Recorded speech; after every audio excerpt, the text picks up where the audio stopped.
یہاں مختصر سی بات علامہ طارق جمیل صاحب جو ہیں، مولانا طارق جمیل صاحب، ان کے بارے میں تو فقط یہی کہنا چاہوں گا کہ بنیادی طور پہ طارق جمیل صاحب دیوبندی ہیں اور تبلیغی جماعت سے ان کا تعلق ہے، لیکن اس کا مطلب یہ نہیں ہے کہ ان پر ہم کوئی فتوے لگائیں۔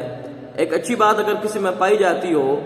تو وہ میرے خیال میں بیان کرنے میں ہمیں کوئی حرج نہیں ہونا چاہیے۔ حضور خواجہ اجمیر رضی اللہ تعالیٰ عنہ، آپ کے خانوادہ سے پیر سید سرور حسین شاہ صاحب جب یہاں پاکستان میں تشریف لائے تو انہوں نے آپ کو خلافت عطا فرمائی،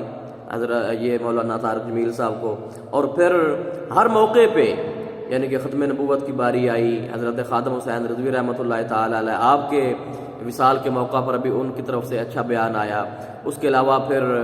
کھڑی شریف میں انہوں نے جو حاضری دی اور ان کی وہ بھی سوشل میڈیا پہ تصویریں، ویڈیو سارا کچھ وائرل ہے۔ اس کے ساتھ ساتھ ایک بڑی خاص بات کہ حضرت مولا علی مرتضیٰ شیر خدا رضی اللہ تعالیٰ عنہ، آپ کے بارے میں جو انہوں نے ایک بہت بڑی غلط فہمی کا ازالہ کیا، لوگوں کو یہ باور کرایا، لوگوں کو یہ بتایا کہ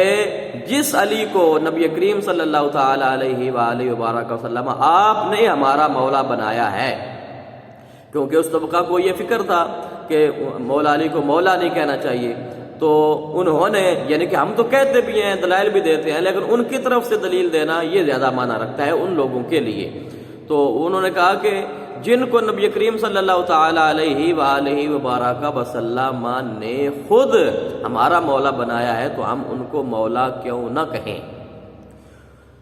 تو میں سمجھتا ہوں کہ وہ ایک متلاشی شخصیت ہیں اور حق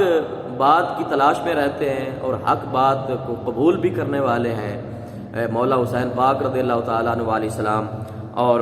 دیگر ائمہ اہل بیت اور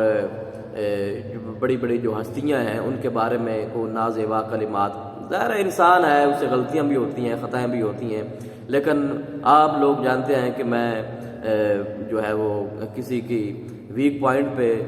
جب تک کہ وہ بہت زیادہ شدت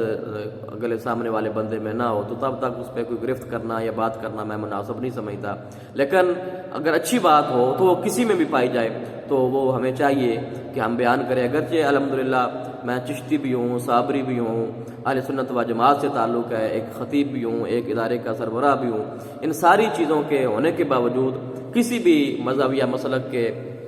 کسی بھی فرد میں اگر کوئی اچھائی پائی جاتی ہے تو ہمیں بڑا پن جو ہے اس کا اظہار کرنا چاہیے، کھلے دل کا اظہار کرنا چاہیے، تنگ نظری نہیں ہونی چاہیے، اور کسی کی اچھی بات اگر ہو تو اس کو داد دینی چاہیے، اس کا حوصلہ بلند کرنا چاہیے۔ اللہ پاک ہم سب کو اعمال صالحہ کی توفیق عطا فرمائے۔